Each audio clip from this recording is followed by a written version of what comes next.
So simulan na natin si Attorney Libayan. Mga tulpo, galit siya eh. Attorney Libayan, fuego! Alright, yan. Magandang araw mga kabatas natin at welcome sa isa namang live stream. Ang pag-uusapan natin ngayon, as usual, yung naiwan natin mga kabatas natin. At paumanhin po, dahil hindi ako naka-live stream kahapon. Ngayon, rin ako dito, nasa guest room ako ng bahay namin. Yun lang, no? Ito lang ang maganda kasi ganito yan eh. Pag naging vlogger ka na kasi, yung sense of commitment eh. Attorney Libayan, pasok!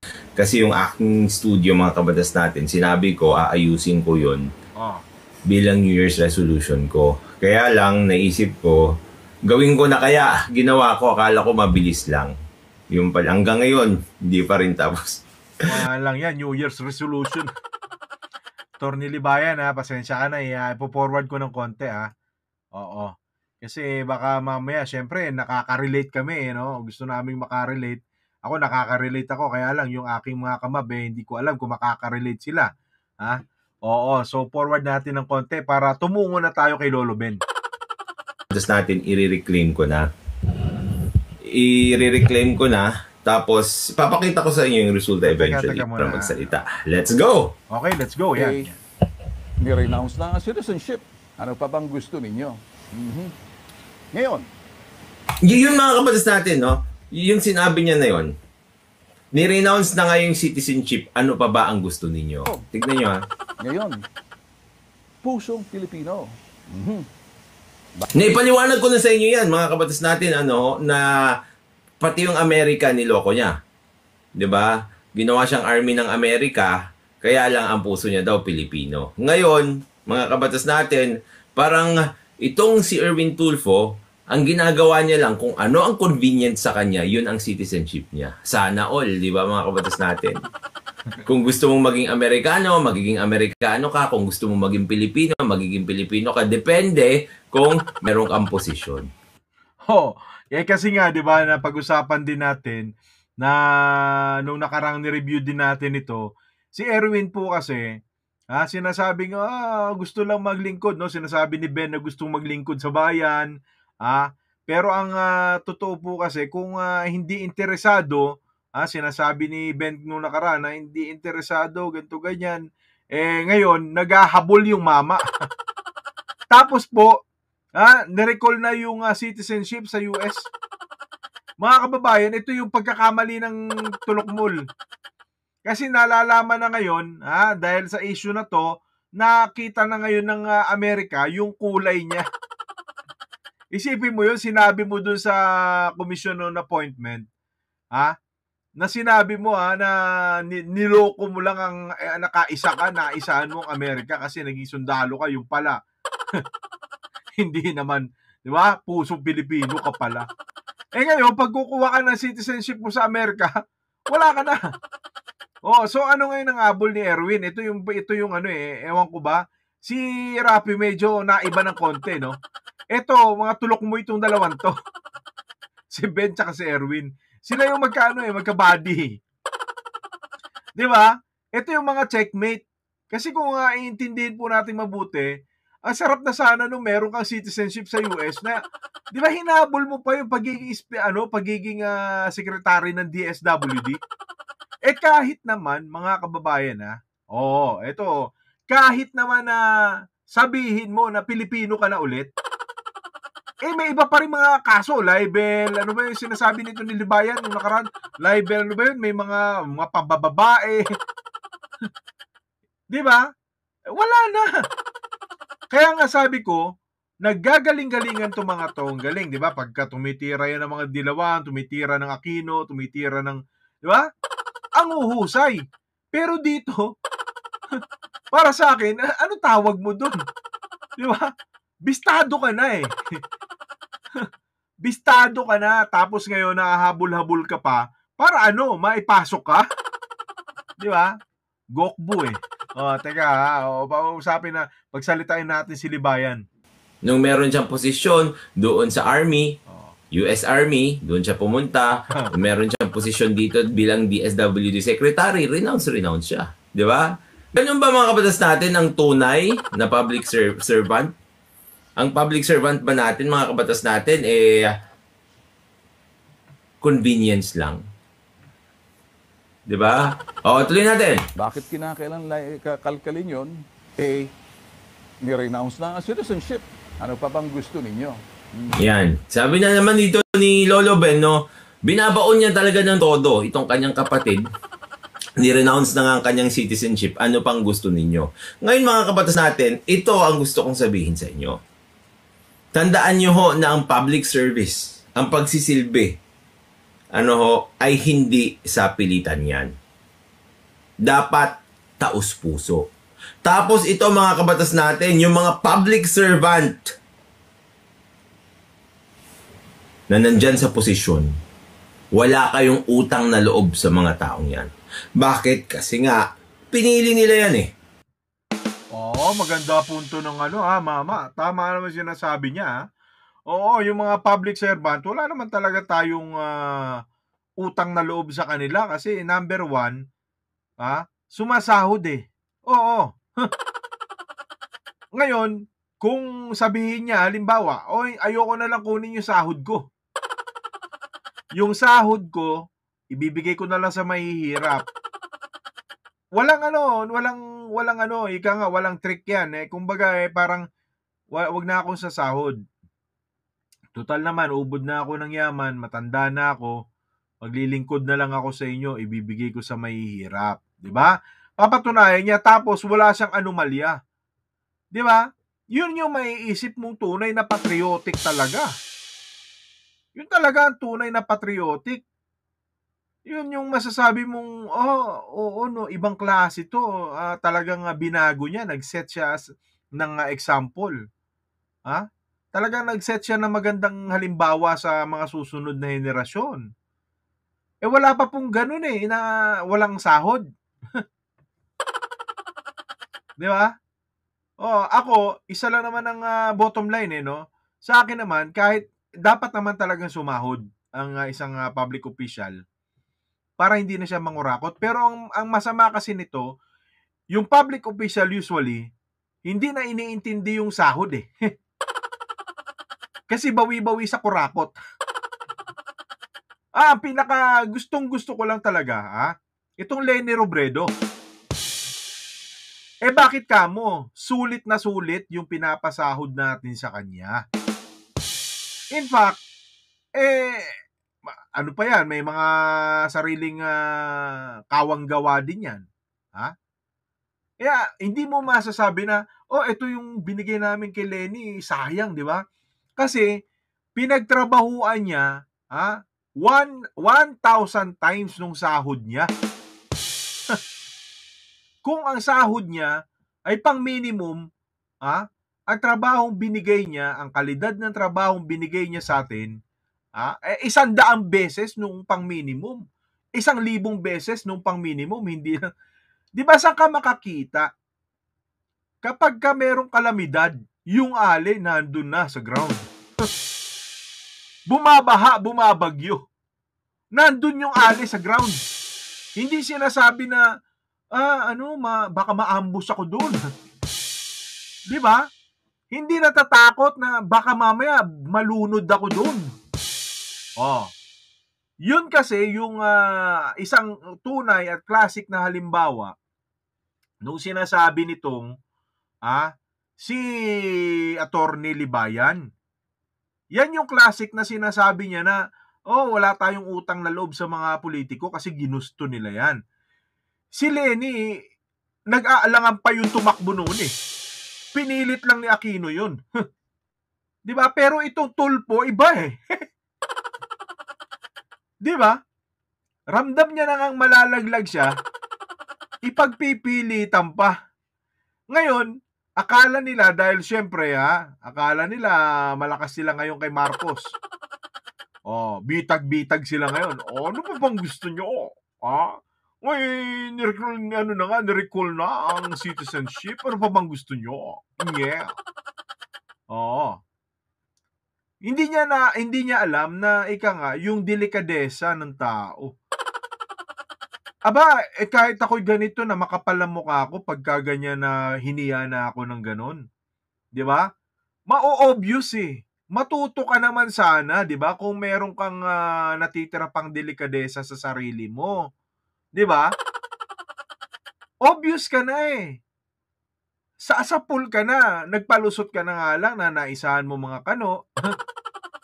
Tapos ngayon, hindi mo naisip na gaganyanin ka. Kasi nga mga kababayan ganito, akala ng mga tao, galing-galing, tali-talino, di ba? Kasi matalino ganito yan eh. Dapat nung simula pa lang, alam na nilang kung gusto nilang pumasok sa gobyerno, nilinis muna nila yung mga kalakal nilang dala. Di ba? Palibasa, magaling lang pag nakaharap sa camera. Magaling lang niya sa programa niya.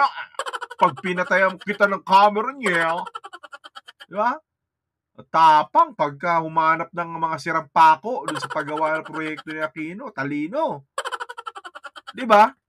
Pero nung papasok na siyang DSWD secretary, hindi niya alam na i-scrutinize siya. Kaya ngayon, itong si Libayan, hindi ko naman katoto ito. Torny sinabi mo, alam mo na yung perios, attorney ka, di ba? Baka mamaya galit ka kay Ben Bitag, tapos banatan mo naman ako ng copyright dyan, ha? Oh. Di ba ngayon, si Libayan, hindi ko man niyang kakampi, makikita mo, di ba? Ito kahipokrituhan kasi. Para po sa akin, syempre, kanya-kanya tayong opinion dito. Opinion man lang yan ng minahayag namin. Sila din namang mga tulpo, mga entitled on their own opinion. Ako naman, wala naman akong pinaparatang sa kanila na first hand. Nasa akin yung burden of proof.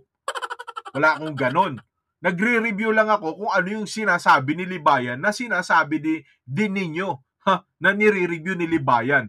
Di ba? Syempre kung sabi nga sa panahon ngayon, kung talinuhan ng laban, maging matalino ka. Patuloy muna natin si Libayan, ha. Torny, pasok. 'Di ba? Ngayon mga kabatas natin, kung itong si Lolo Ben, parang sinasabi niya na kung ayaw nyo, wag nyo, o di wag na kasi. Ba't nyo pinagpipilitan? 'Di ba? Kung parang sinasabi ni Lolo Ben dito na hindi naman kailangan na si Erwin ganyan, inappoint lang siya. O bakit niya pinagpipilitan? Yun na nga. 'Di ba? O ito sabi ni Sato, opportunist move. Exactly. 'Di ba? Mga kabatas natin, oportunista lang siya. Alam niyo itong si Erwin Tulfo, ito ang tanong ko sa mga tanong ko sa mga Tulfonatics. Itong si Erwin Tulfo, kapag hindi siya in-appoint bilang DSWD secretary, magpapalit kaya siya ng citizenship o kaya Amerikano pa rin siya? Ayun ang punchline. Yun ang magandang tanong dito eh. Syempre hindi siya magpapalit. Kasi nga hindi niya naisip yun eh. Alam mo kasi ako sasagot na Attorney Libayan hindi magpapalit si Tulfo. Kasi hindi niya kung naiisip niya na magiging seryosong DSWD secretary siya, dapat alam niya yun. Ang daming alam na mga yan Basta Tulfo, pag sinabi mong Tulfo, magagaling yan. Halos lahat alam na mga yan. Ha? Kung tumira yan, talagang walang general dyan, walang pulis na na yung ibang mga abogado, natatanga sa mga yan. Di ba? Pero ito hindi nila alam. Therefore, talagang kung hindi siya nabigyan ng posisyon na, di ba, ng pagiging secretary ng DSWD, hindi niya maiisip na, di ba, ngayon lang, not until to the last minute, na umarap siya sa Commission on Appointments. Kasi akala niya siguro, baka naman takot sila kay BBM. Baka makalusot ako. Di ba? Therefore, number one kung hinahanap pati kay Tulfo, kay Erwin, yung salita na magkakaroon kayo ng secretary ng DSWD na mayayakap ninyo. Di ba? Walang ya. Wala ba?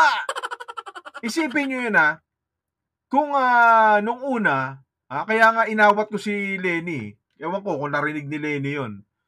Ako, gagamitin ka lang sinasakyan ni Erwin Tulfo kapag ka nagre-relief operation ka di mabuti, nag-ano kami nun ni, sinabi ko dun sa live stream namin, nag-zoom kami ni Lenny Robredo.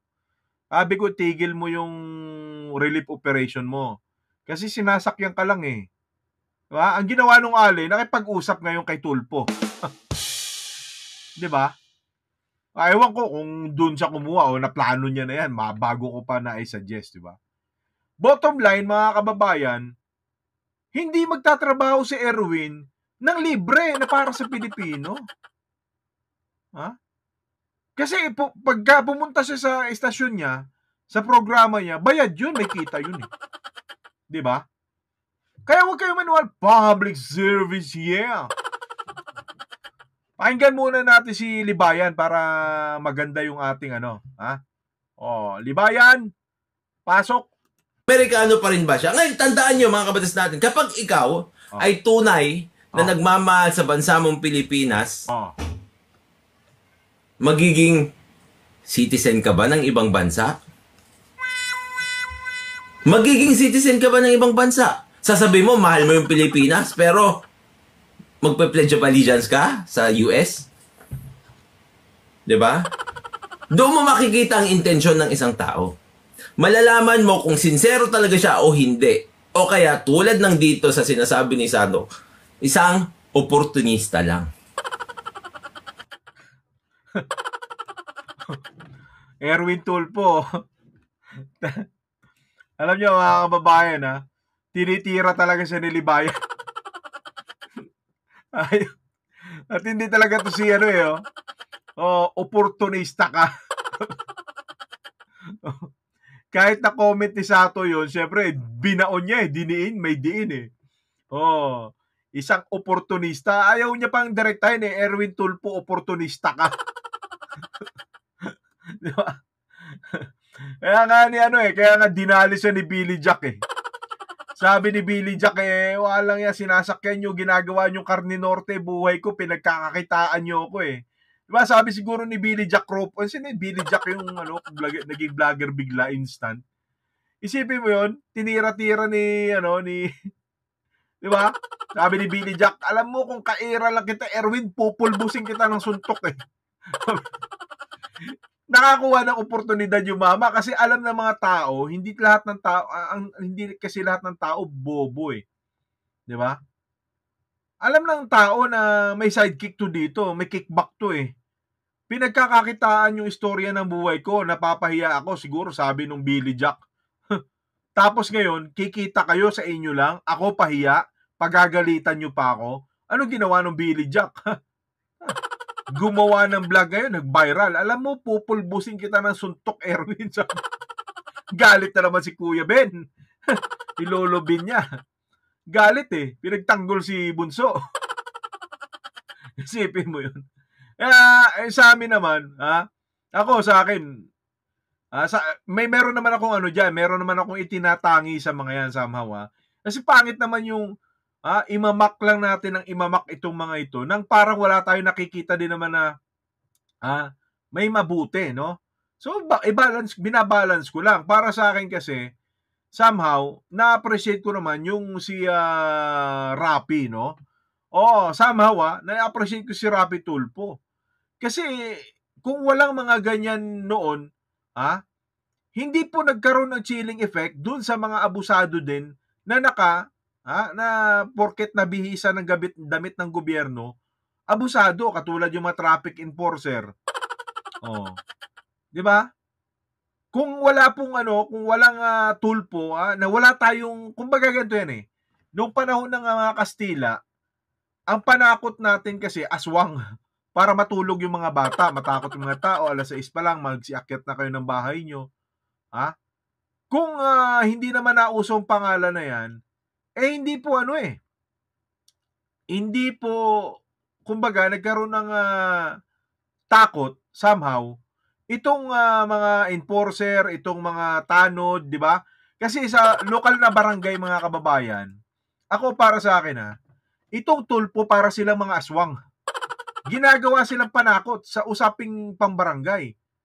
Pagka ganyan ka, susumbong, irarapi tulpo kita, irarapi tulpo kita. Oo. Oo. Rapi tulpo in action ka sa akin. Lumalakas ngayon ang loob ng karaniwang tao. So, ayoko naman sabihin ng mga tulponatics na, tinitira ko rin ng tulpo. Hindi, kung tama, tama. Kung mali, mali. Ha? Pero pagdating dito, kay Erwin, kasi hindi ko malilimutan yung kung paano nito binaboy si Aquino eh. Kasi alam mo kung bakit? Wala akong pakialam kahit tirahin niya ng tirahin yung mga certain personality na nakakasagasa sa karaniwang pamumuhay ng isang ordinaryong tao. Pero yung mabuting gawa ng Aquino, hindi niya nakita eh.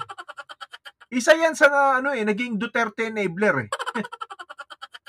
Naalala ko, hindi niya tinatantanan yung mga pabahay na siyempre, pinroyekto yun sa ilalim ng gobyernong Aquino, pero hindi naman si Aquino ang mismong kumakamay nun. May mga kontraktor, may mga regional director na humahawak nun sa DPWH. Diba? Pero tinira nito ng tinira. Diba? Na parang galit na galit sa mga opisyal ng gobyerno. Galit na galit. Ngayon, tingnan mo to Kaya pala, para sa akin, ganun ka, Erwin, kasi interesado ka rin naman palang maging opisyal ng gobyerno. Kaya ngayon, napagtatagpi ko, batay dito sa review na to, ibang tao nagsasabi, ang tingin sa inyo, opportunista move. Si Libayan, diba? Yun din ang tingin sa inyo. Hindi ko naman katropa si Libayan eh. Diba? Kaya ngayon, napagtatagpi ko, grabe yung ginawa niyong pambababoy, di ba? Kung tirahin yung gobyerno ni Aquino ng mga dilawan, kung ano. Di ba? Naalala niyo yun? Ngayon, yun lang din pala. Hindi pa ako nakaka-move on kung paano niyong dinali, na hindi niyo naibalik, yung advertisement ng DOT.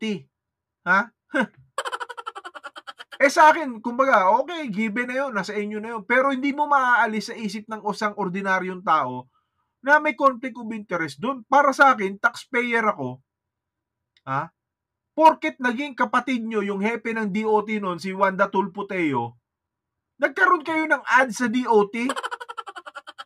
Ganyan kakapal, di ba? Opportunista yon. So, para sa akin, si Wanda Tulpoteo, na pressure lang yon. Itong yun lang din pala gagawin. Kala mo kung mga sinong mga galit na galit, yan po sa mga corrupt, sa mga opportunista, sa mga may mga conflict of interest. Yung pala naman, sila din, gusto din nila. Di ba? Patapusin natin si Libayan. Di ba? Nagpalit ka lang naman ng citizenship mo. Di ba? Ngayon, kunwari, loyal Pilipino ka. Samantalang ginawa mo lang naman lahat ng mga moves na yan kasi nga i-appoint ka na DSWD secretary. Sabi niya 1 month or 2 months. 1 month tulin. 1 month or 2 months before daw siya na-appoint na DSWD secretary, saka lang siya nagpalit ng citizenship. Di ba fishy yun? Tapos sasabihin mo, ikaw maayos kang Pinoy? Fresh kang Pinoy eh. Ibig ko sabihin, bagong Pinoy ka lang. Di ba? Dahil may posisyon ka. Kung wala kang posisyon, hindi ka Pinoy. Di ba? Kita nyo yan Masabihin nila itong si Mab, hindi po, si Libayan tinan nyo, parehas kasi ang isip kasi mga kababayan, ganito yan Isip kasi ng iba, takot kami kasi tulpo yan Di ba? Kung wala pong kikibo, tayo po ay magiging Indio. Akala ko nga, ako lang ang nakakaisip ng mga gantong bagay Buti itong si Libayan, lumabas. Nakita ko ngayon kung ano yung kanyang passion and frustration para gawing content ang mga tulpo. Ang kaibahan ko lang kay Libayan, Si Rapi, tinitira niya. Pati si Rapi. Tira, attorney. Ito sabi ni Bernard Pia, step down to many issues. Of course, kama. Hindi lang issues ang problema dito, Bernard, no? Ang problema pa dito kasi, qualifications. Beside all those issues, there is something that is outstanding among all of them, which is qualification. Di ba? Disqualified siya, mga kabatas natin, bukod sa wala siyang qualifications. Tuloy natin. Ngayon, sa libel cases naman, kahit gaano ka kasanto, ang libel case lang, katapat mo. Ako po, maraming yan. Di ba? Kahit gaano ka daw kasanto. Pero tignan nyo mga kabatas natin, sino ba? Alam niyo mga kababayan, ang hirap po sa mga sa mga broadcaster. Diba? Sa mga personalidad. Kasi madali ka talagang mahuhuli. Dahil number 1 kasi ang ibibilin sa iyo ng isang abogado, kaya nga binabasa ka ng Miranda rights eh. May karapatan ka manahimik at kumuha ng sarili mong abogado. Lahat ng sasabihin mo ay maaaring magamit laban sa iyo. Kaya nga madaming nahuhuling mga babaero eh. Kasi nga madaldal. Ang mga lalaki, hindi naman natin masabi yan eh, kasi nature, sa babae din naman kami galing eh. Kung akala nila, babae lang madaldal, lalaki din. Kami nga, daldalero kami eh. Di ba? Kaya nga may sinasabi, para less talk, less mistake, no talk, no mistake. Ngayon, ngayon, mga kababayan, no talk, no mistake. Na take for yun, parang na misinterpret ng isang kainuman. Lasing siya. Sabi nung kumpare, no talk, no mistake. Paano ko no talk, no mistake? Hindi naman ako pipe. Di gumawa ka ng paraan para ka maging pipe. Ngayon, ginawa nung kainuman, pinutol yung dila. Pipi na siya ngayon. Kinabukasan, nung natauhan siya, hindi niya na mabalik yung dila niya. Napakahirap naman. No talk, kahit mag-talk siya na mag-talk, hindi siya maintindihan. Hindi na siya mahuli-huli ng asawa niya ngayon. Kasi pag nalalasing, magkikwento, naririnig ni Mrs. Pumasok pala sa alibangbang. Ganun pala Kaya, etong mga katulad ni Ben, sinabi niya na, ako marami niyan. Libel case lang, ako marami niyan. Ang kaibahan po kasi, hindi naman pagiging broadcaster ang pinapasok ni Erwin eh. Di ba? Ang pinapasok po ni Erwin, pagiging opisyal po ng gobyerno. Yun po yung pinapasok ni Erwin Tulfo, hindi pagiging kung gusto nyo panindigan na kami rin, marami kaming libel case, manatili kayong broadcaster. Ang problema, nangangarap yung kapatid mo pumasok sa gobyerno, meron nga pong requirement. Di ba? May requirement pagpapasok ka sa gobyerno. Kailangan wala kang criminal conviction o absuelto ka o walang complaint laban sa iyo. Katulad niyan, meron ka pang mga immoralidad.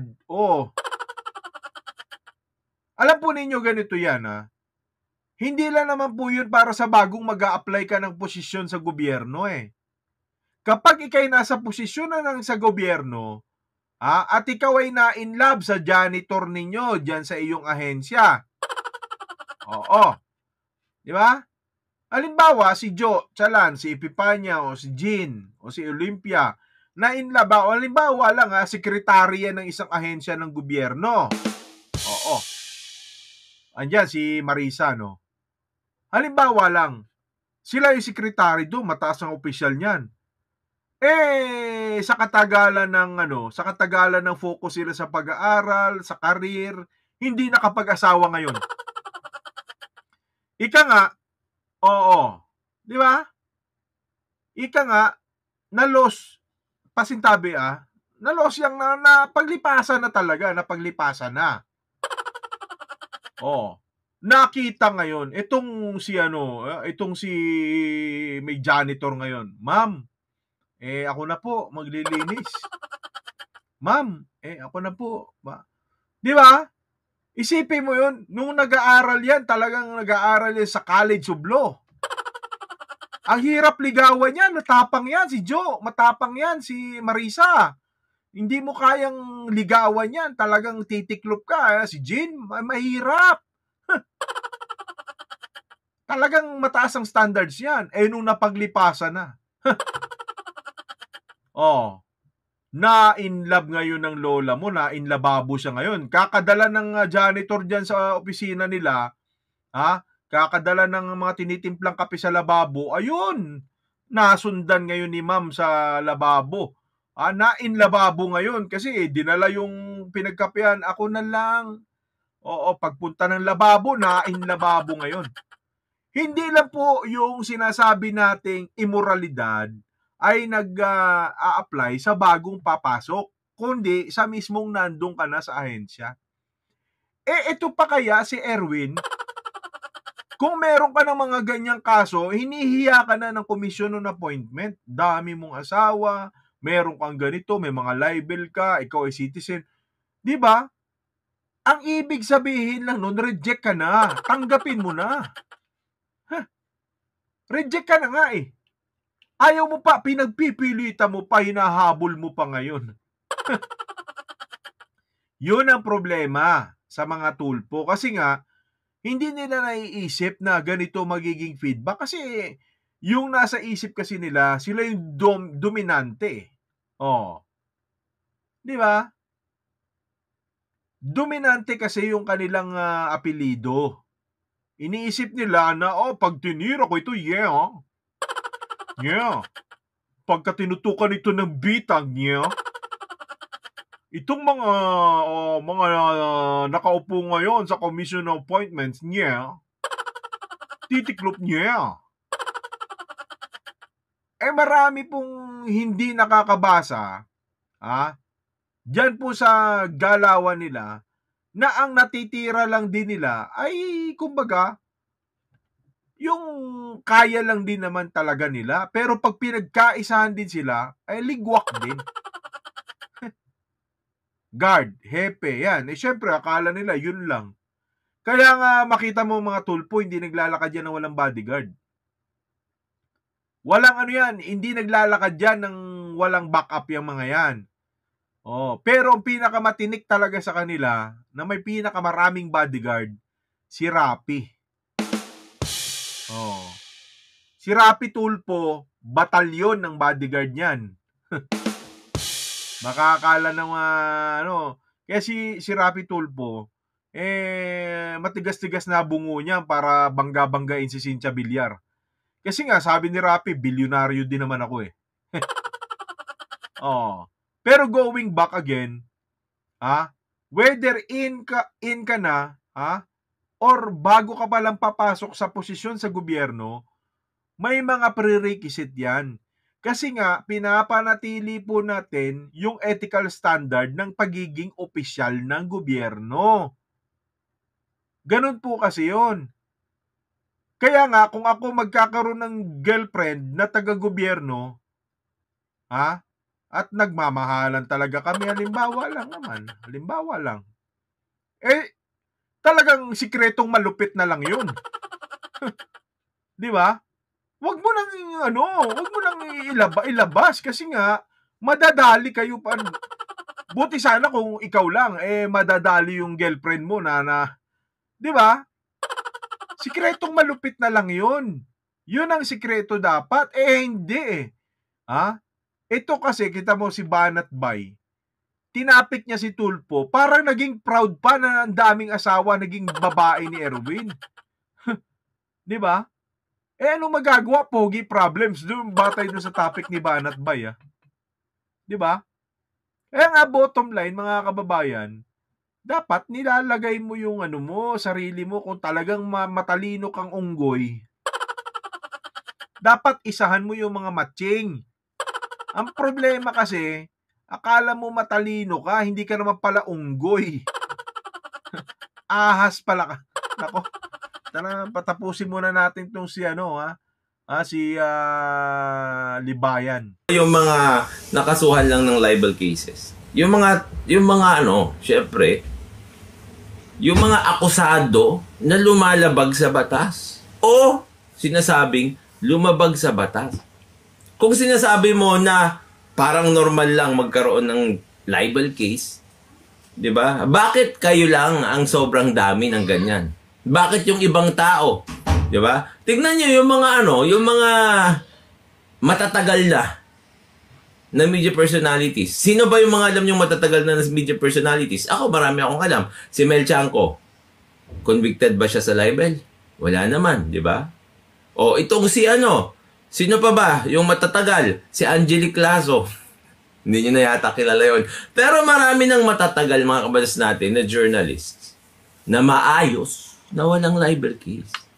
Huwag naman, Lolo Ben, na sabihin mo na sa mga journalists, sa mga mamamahayag, normal ang libel. Kasi kahit kailan, hindi naging normal ang gumawa ng krimen.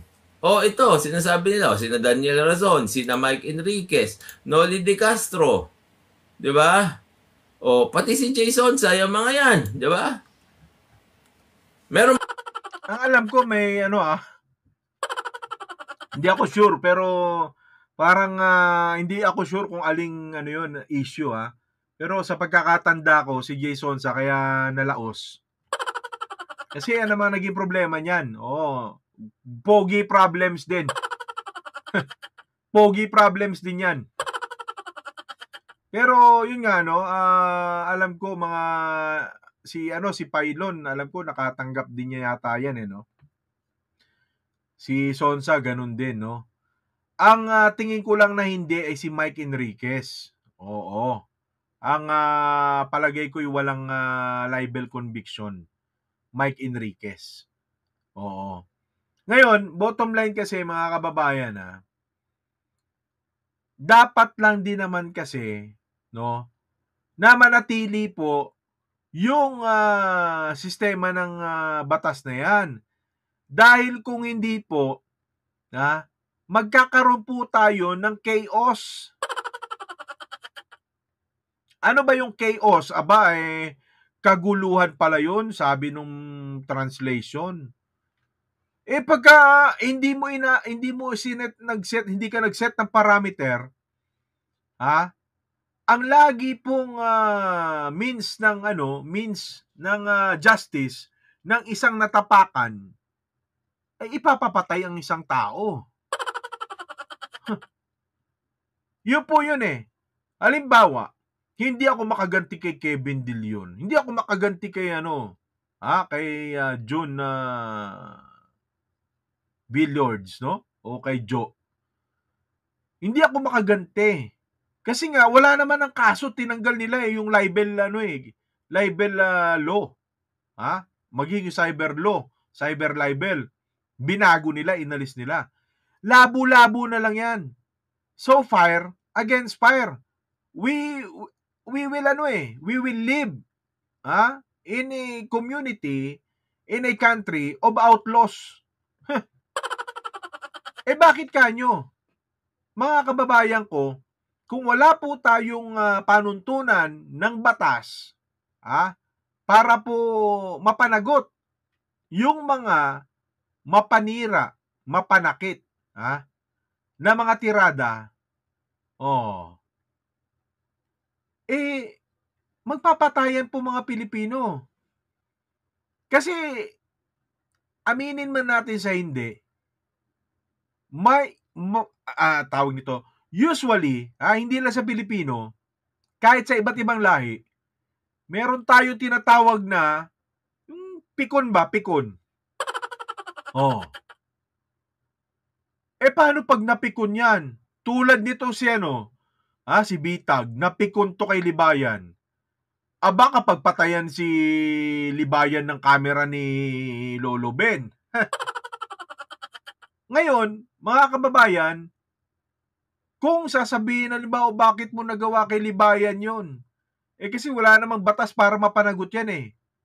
Kaya inilagay niya sa sarili niyang kamay ang pagpapanagot. Kasi maghahanap ang tao ng means kung paano mapanagot. So ngayon, kung wala pong peaceful means, maja-justify lagi ng tao na nandala lang po ako ng galit, ng panibugho. Kaya hindi po ako pabor na yung sinasabi na, walain natin yung libel, Di ba? Bottom line, going back, itong si Libayan, gina-justify niya, itong si Ben Tulfo at si Erwin Tulfo na, bakit pa kayo nag-i-explain?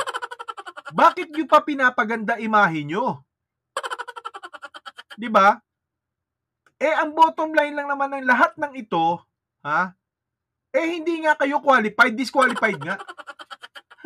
Si Libayan na may sabi niyan, may mga conviction nga unqualified ka na nga, wala ka namang background sa social works, Gustong-gusto mo maging social secretary, social work secretary.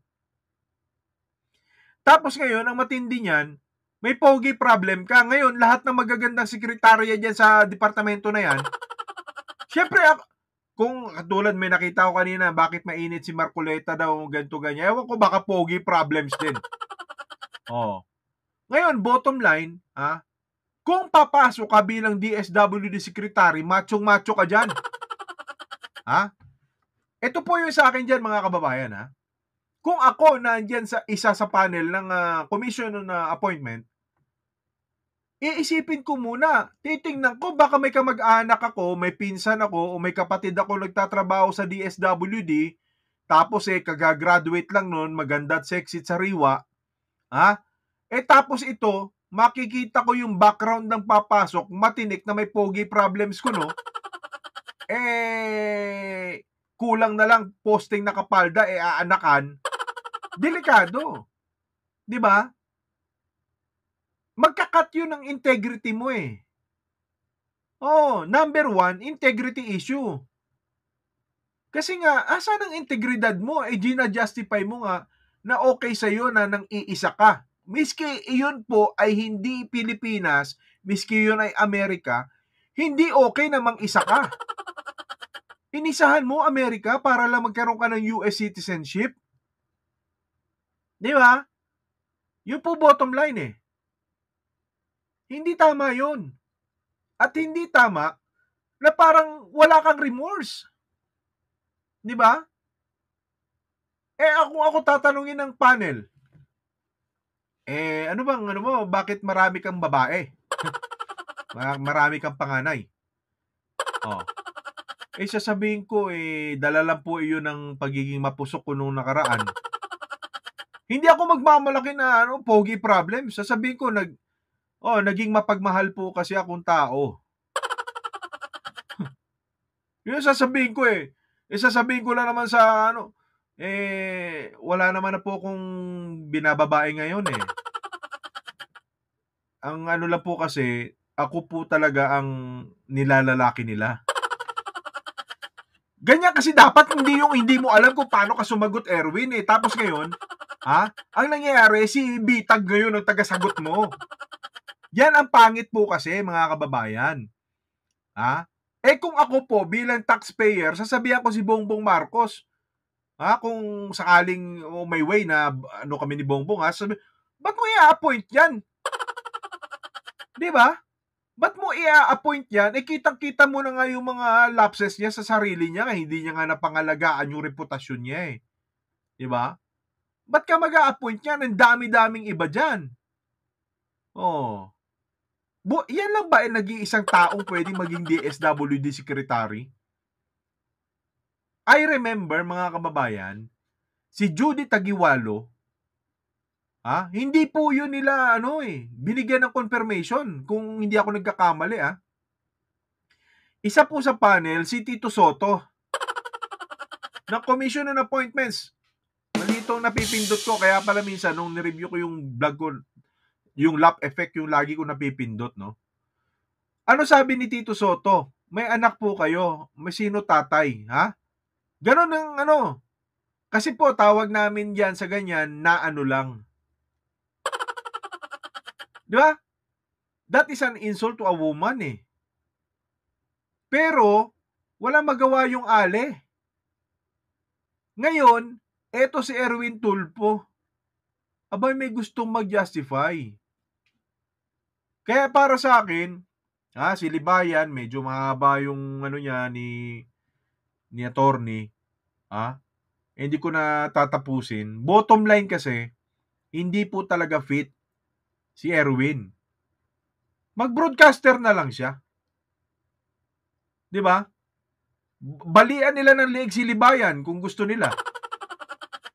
Kung ako sa iyo, Erwin Tulfo, huwag ka nang maghanap ng posisyon sa gobyerno kasi lakas-lakas mo ng media man Lahat natitira mo 'Di ba? Ngayon, total naman, pinag-iinitan kayo nito ni Attorney Libayan, bumalik ka na lang sa pagiging broadcaster. Tapos balian nyo ng leeg to si Libayan.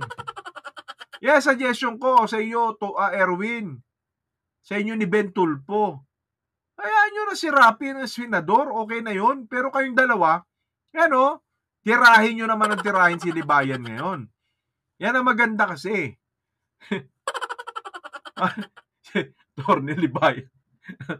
Bahala ka sa buhay mo, attorney. Pinasok mo yan Isasuggest lang ako. Imbis pumasok sa gobyerno, tirahin ka na lang nila. Ay, nako mga kamab ko. Mga kababayan ko. Ako po, sa tama lang tayo again. Timbangin natin. Kasi ang problema kasi sa atin, kapag kulang po tayo sa kamalayan, sa kung ano pong nangyayari sa lipunan natin, wala po, mga kababayan ko wala pong mangyayari sa ating mga buhay. Buti sana kung pagiging broadcaster lang ding yang pinag-aawayan. Hindi po kasama po dyan yung posisyon sa gobyerno na puponduhan po ng ating mga buwis. Sabi nga nila, sausawero, ang dami pong sausawera sa mundong ibabaw. So kung hindi po tayo mag-e-embrace ng ganitong klase ng change, talo tayo. Kasi mananaig yung mga nagpapakalat ng kabungawan Dapat po kasi, binabalanse natin. Hindi nga natin pwedeng sabihin na manahimik lang Kasi kung tahimik ka, mamamatay ka dyan. Dahil sa kahangalan ng iba. So kung ganito lang din, kung pinag-uusapan ni Libayan, ba't nagmamatter sa mga followers niya, sa ibang nakakarinig, dapat po maging paraan din ito. Di ba? Dapat maging paraan din ito na mapag-diskurso, yung tamang diskurso, na maging aware ang mga masang Pilipino, ang mga mahihirap, na kailangan po kasi magkaroon tayo ng mga ilalagay na leader sa susunod na meron pong kakayahan at tama po ang kanyang mga analisasyon sa kanyang mga desisyon. Kasi kung ang tao po na mamumuno sa atin, hindi rin wasto ang kanyang isip at walang sariling disposisyon, umaasa lang din po sa utang na loob, wala. Kaya nga sabi ko mahirap pong mahirap itong ating kalagayan sa ngayon. Kasi ang nangyayari, bumabalik po buhay na buhay ang palakasan sa gobyerno. Ganon po yan Sabi ni Amaji 91 Games, tinira na rin ni Ben Yang si attorney. Alam niyo po kasi, Siyempre, wala naman sila pwedeng wala silang matakasan nakikita nila na nagti-trending So, papatulan talaga nila yan. Parang si Jack, pangalan nun? Si Jack, Billy Jack, ano ba yun? Billy Jack. Di ba? Pinatulan nila ultimong kanto boy ganyan talaga yan. Pag kinanting mo yung tulpo, talagang yung isip nila kasi kami ang dito. Pag sinabing tulpo, mabangis. Malupit. Akala kasi nila yun. Di ba? Well, I leave it to Attorney Libayan. Yung review niya na yan. Basta tayo nakikita natin yung whole concept and picture na talagang hindi niya tinatantanan mga tulpo.